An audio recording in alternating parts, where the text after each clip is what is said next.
Olá! Então, voltei, né? Antes da gente começar, eu já peço para que deixem um like, compartilhe se puder, tá? Marca lá nas mídias sociais, bota meu vídeo e vamos começar porque o assunto hoje é grande pra caramba. Hoje a gente fala sobre Grécia Antiga, tá bom?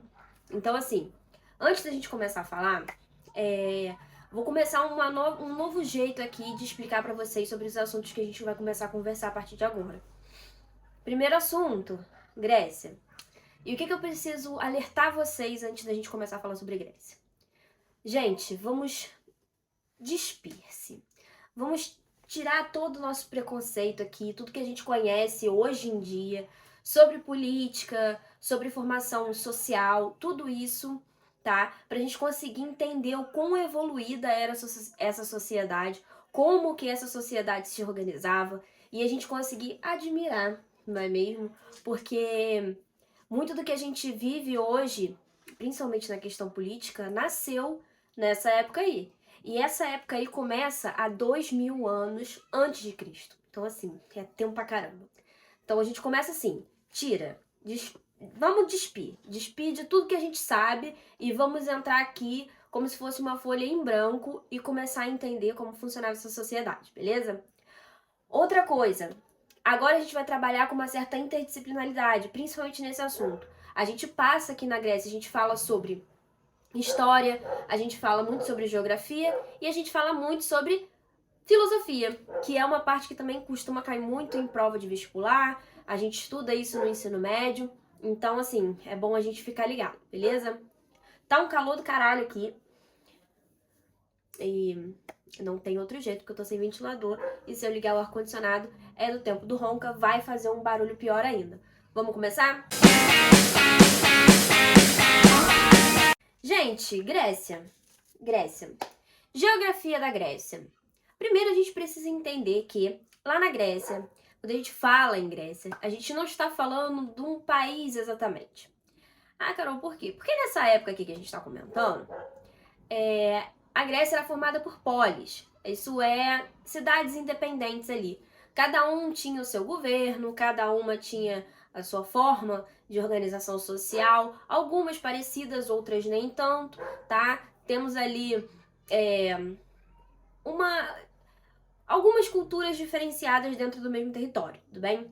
O que a gente conhece como território grego fica ali na Península Balcânica, tá?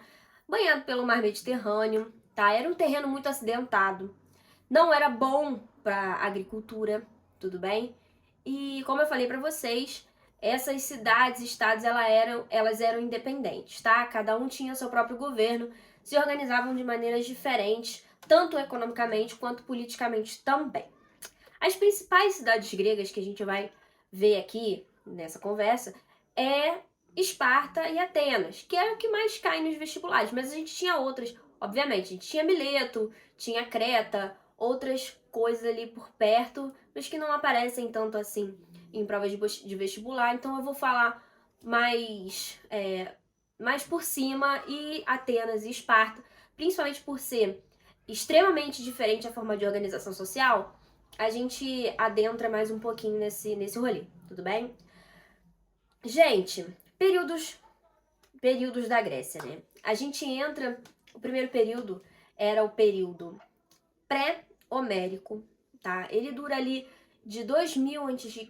e vai até 1100. Gente, esse período foi um período meio que de formação mesmo do que a gente conhece como Grécia. Como assim formação, Carol? Era a galera indo pra lá, entendeu? A migração de povos que antes eram nômades, tentando se estabelecer numa região e se tornando, assim, povos sedentários. Era uma galera que estava vindo ali da Ásia Menor, enfim. Chamavam-se jônios, tá? A gente tinha os jônios, a gente tinha os eólios e os aqueus, que também eram chamados de micênicos. Então fica ali aqueus ou micênicos, jônios e eólios, são os três primeiros povos que habitam aquela região, tudo bem? Mais tarde, mas também dentro do período pré-homérico, a gente tem a chegada dos dórios. Carol, quem eram os dórios? Os dórios já era uma galera um pouquinho mais hostil, mais disposta a brigar e um pouco mais territorialista, vamos falar assim, né? Eles chegam ali E por ser um pessoal um pouco mais guerreiro, eles começam uma briga, uma treta um pouco, né, tentando também se estabelecer na região, justamente porque as terras não eram tão férteis assim. Então eles tentavam mesmo guerrear por território.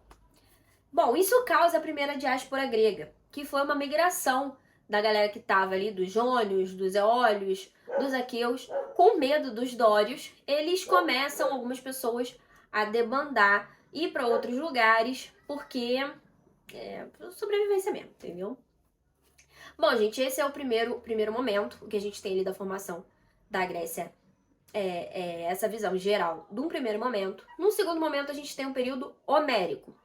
E, Carol, por que pré-homérico e por que homérico? Porque Homero, ele foi um cara que documentou muito bem essa parte histórica da Grécia.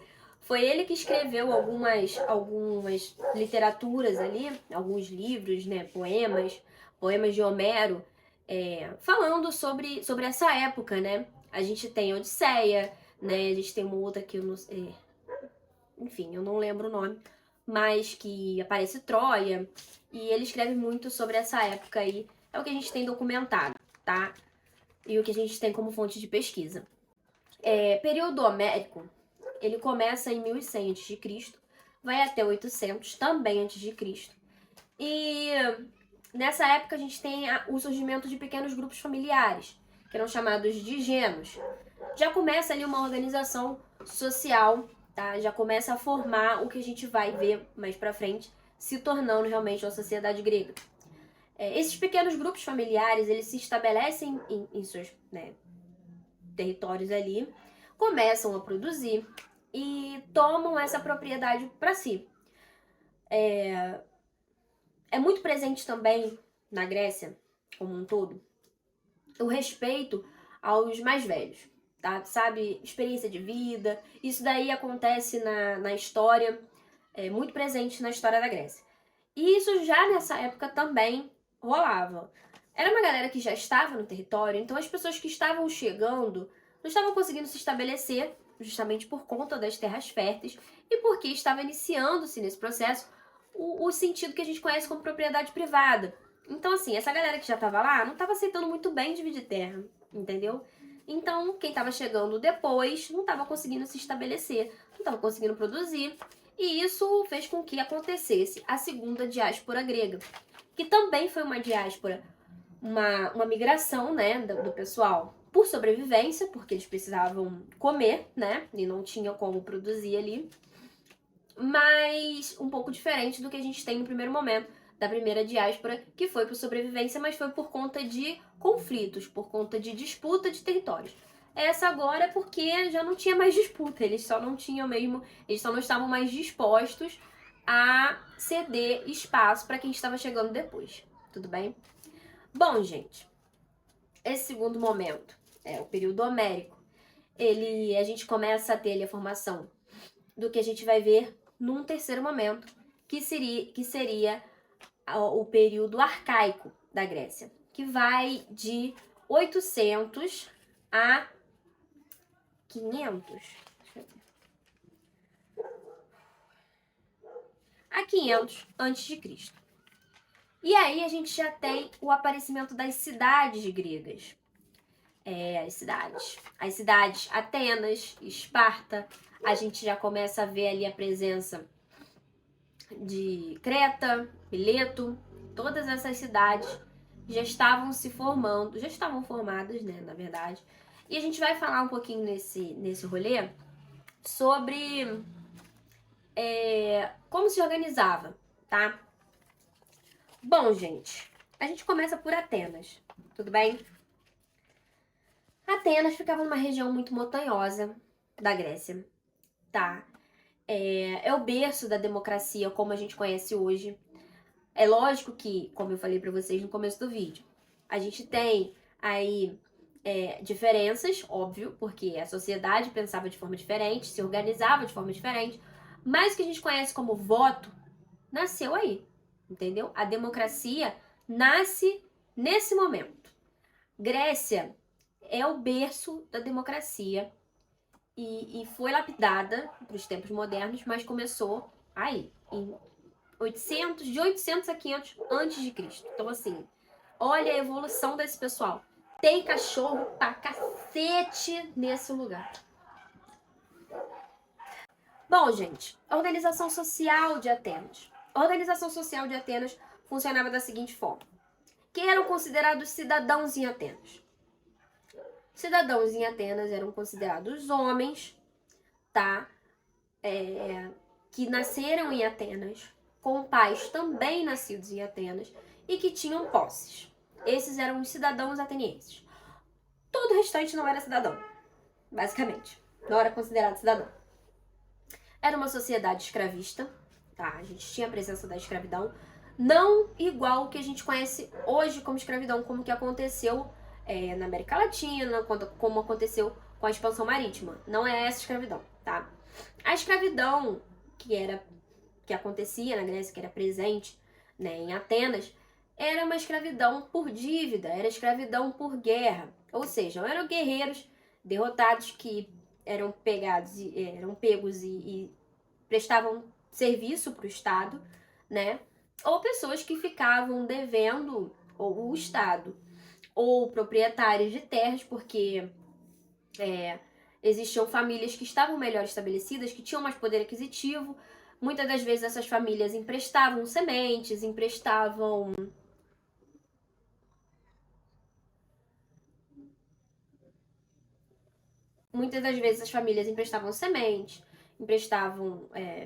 outros insumos para a produção, e nem sempre os mais pobres conseguiam pagar essa dívida. Então, assim, essas pessoas que não conseguiam pagar a dívida, elas eram escravizadas. Bom, Carol, como que eles conseguiam se livrar da escravidão? Pagando a dívida. Quando era considerado que a dívida foi paga, eles eram libertados, tudo bem? Às vezes até esses soldados mesmo que vinham de fora, com o tempo ali, participando, né, da sociedade grega, participando ali do dia a dia, já conseguia também fazer parte da sociedade, então não era uma escravidão como a gente conhecia aqui no Brasil, como aconteceu com o Brasil, tudo bem? Mas a base da sociedade ateniense também era a mão de obra escrava. Eram eles que erguiam as cidades, eram eles que trabalhavam, eram eles que produziam, enfim, a mão de obra principal na Grécia, em Atenas, era a mão de obra escrava, beleza? Bom, outro estamento presente na sociedade ateniense era os metecos. Os metecos eram artesãos, comerciantes, não nascidos em Atenas, tudo bem? Também não tinham valor ali democrático, não podiam votar, não podiam se expressar politicamente dentro de Atenas, beleza? E o terceiro estamento que a gente tinha eram as mulheres, que não era exatamente um estamento, mas as mulheres atenienses, elas eram muito... As mulheres atenienses, elas eram muito desvalorizadas, né? Os homens consideravam, inclusive, uma curiosidade aqui, que relacionamentos perfeitos só seriam possíveis entre homens, tá? As mulheres serviam apenas para procriação, beleza? Então é isso. Os homens nascidos em Atenas, com pais nascidos em Atenas, donos de propriedades de terra, que tinham certo poder aquisitivo, eram considerados cidadãos. Todo o resto, não, ficava fora da política. E é nesse cenário que a gente começa a falar de política em Atenas. Como que organizava-se a política em Atenas? Tá, vamos lá. Num primeiro momento a gente tinha um rei. Sim, um rei. Que foi deposto, tá? E depois que a monarquia cai em Atenas, a gente tem a oligarquia tomando lugar e o governo da cidade, da polis. E como é que se dava esse governo? Eram 9 eupátridas, que eram esses homens, né, nascidos em Atenas, com pais nascidos em Atenas, com mais de 30 anos, que governavam ali por 10 anos, eram os anos de mandato dessas 9 pessoas que faziam a política acontecer naquela região, beleza? Depois, a gente tem uma pessoa muito importante mudando esse cenário, que seria Solon. E ele aparece ali por volta de 594 a.C. e ele muda o cenário da política ateniense. Muda como, Carol? Primeiro que ele decreta o fim da escravidão por dívida. Só daí a gente já tem, né, uma coisa acontecendo. Segundo, que ele funda a Eclésia. E o que é a Eclésia? A Eclésia é uma assembleia formada por 43 mil cidadãos atenienses com mais de 18 anos que tivessem passado pelo serviço militar. E isso faz com que a gente consiga observar uma crescente participação da população na política ateniense. Solon funda também a Bulé. A Bulé era formada por 400 cidadãos atenienses com mais de 30 anos que participavam do corpo legislativo. E essas pessoas também eram eleitas pelo voto. Tudo bem? Mais uma vez, pelo voto dos cidadãos atenienses. Beleza? Isso contribuiu muito para a filosofia acontecer da forma que a gente conhece hoje.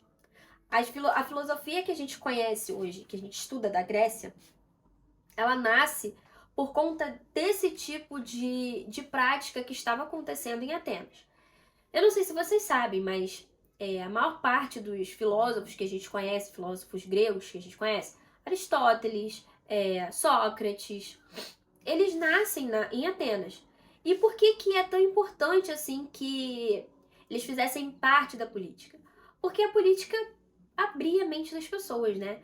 Era uma forma de produção de pensamento, era uma forma... Eles se reuniam em praças públicas que eram chamadas de ágoras e discutiam, sabe, sobre a sociedade grega, discutia sobre o que podia ser feito com a sociedade, sobre quais medidas iriam ser tomadas. Então, assim, além de ser o berço da democracia, a filosofia, a liberdade de pensamento, a liberdade de se expressar politicamente, foi muito importante para o nascimento dessa filosofia que a gente conhece hoje, que a gente estuda até hoje, que a gente admira até hoje.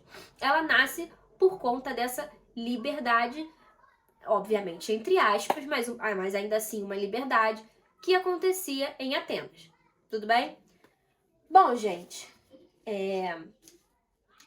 essa visão ateniense, ela é totalmente diferente do que a gente vê, por exemplo, em Esparta. Os espartanos tinham uma política muito mais simples. Era bem menos burocrático, tá? Era bem mais simples de entender. E eles não tinham tantas discussões políticas como a gente vê em Atenas acontecendo. Os espartanos se organizavam de maneira diferente. Como? Para começar, ao invés de escolas, a gente tinha a partir dos 7 anos um treinamento militar intenso. Diferente de Atenas, o que a gente tem em Esparta não é escravidão. O que a gente tem ali é uma espécie de servidão. Eram servos, tá, do Estado ou de grandes latifundiários, de pessoas com poder aquisitivo grande.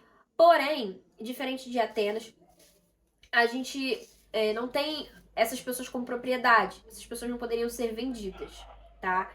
Eram castigadas, sofriam pra caramba, se a gente for pensar bem. Tava ali como escravidão, mas a gente nomeia diferente porque era uma relação diferente. Não eram propriedade, eram servos, beleza? Bom, quem eram os cidadãos espartanos? Os cidadãos espartanos eram homens nascidos em Espartas que tivesse prestado serviço militar. Ponto. Só. As mulheres em Esparta, diferente de Atenas também, eram um pouquinho mais valorizadas, vamos dizer assim. Se em Atenas a gente tinha as mulheres totalmente desvalorizadas, em Esparta a figura muda um pouquinho. A figura feminina em Esparta era até homenageada, era tida ali como uma graça às mulheres, porque elas davam origem aos soldados espartanos. Então, diferente de Atenas, elas eram um pouco mais valorizadas, tá?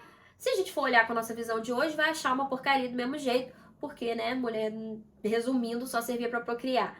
Mas tinha um pouco mais de respeito em Esparta do que em Atenas. A sociedade ateniense com as mulheres era o ó, não, assim, não rolava.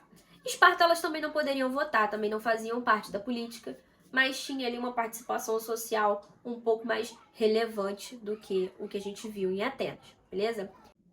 E, Carol, como que se dava a formação política em Esparta?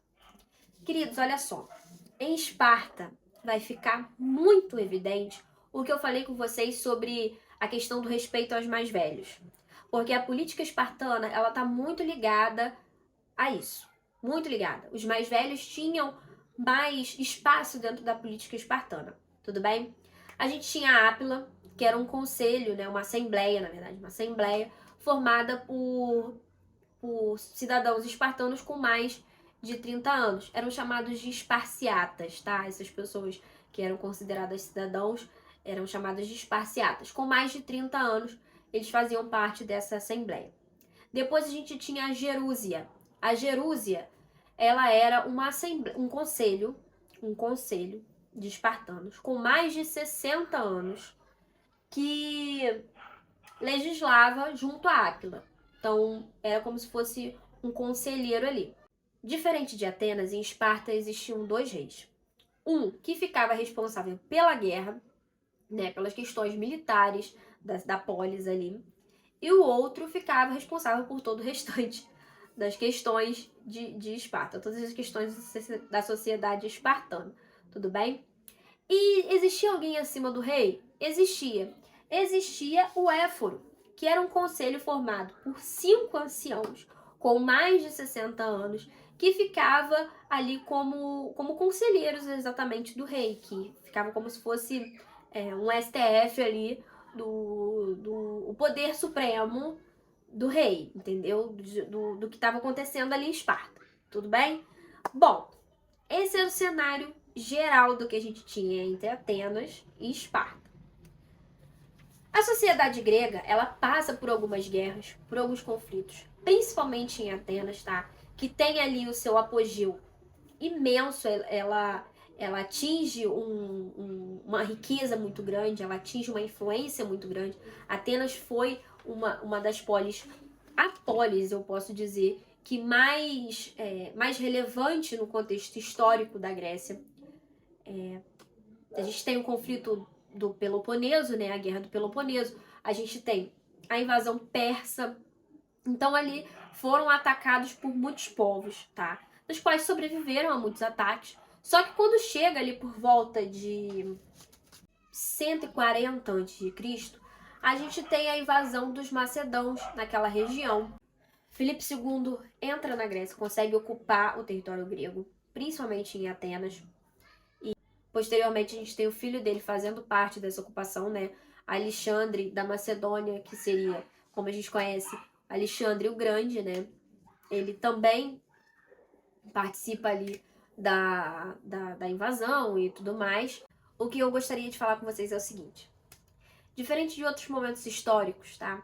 O que a gente vê que acontece na Grécia é muito singular. É difícil a gente ver em outros momentos da história geral, tá? Quando a gente tem a ocupação grega, ao invés do colonizador chegar lá impondo a sua cultura, impondo os seus dogmas, né? O que a gente vê ali é uma admiração muito grande pela cultura e pela sociedade grega, pela forma de organização da sociedade grega, tá? Tanto que Aristóteles, ele foi professor de Alexandre o Grande, porque os macedãos, eles se apaixonaram realmente pela cultura, pela formação da Grécia, pela sociedade grega como um todo, entendeu? Eles gostaram do que viram e começaram a incorporar e a espalhar a cultura grega por onde passavam. E era um império muito grande, então a gente tem essa diferença aí, beleza?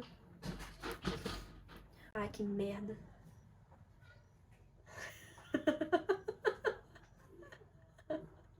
Bancou a professora, falei. Bom, e é isso por enquanto. A gente volta falando depois sobre os filósofos gregos, né? Temos aí alguns pra gente citar. E é isso. De qualquer maneira, deixa seu like, deixa seu comentário se puder. Enfim, até a próxima.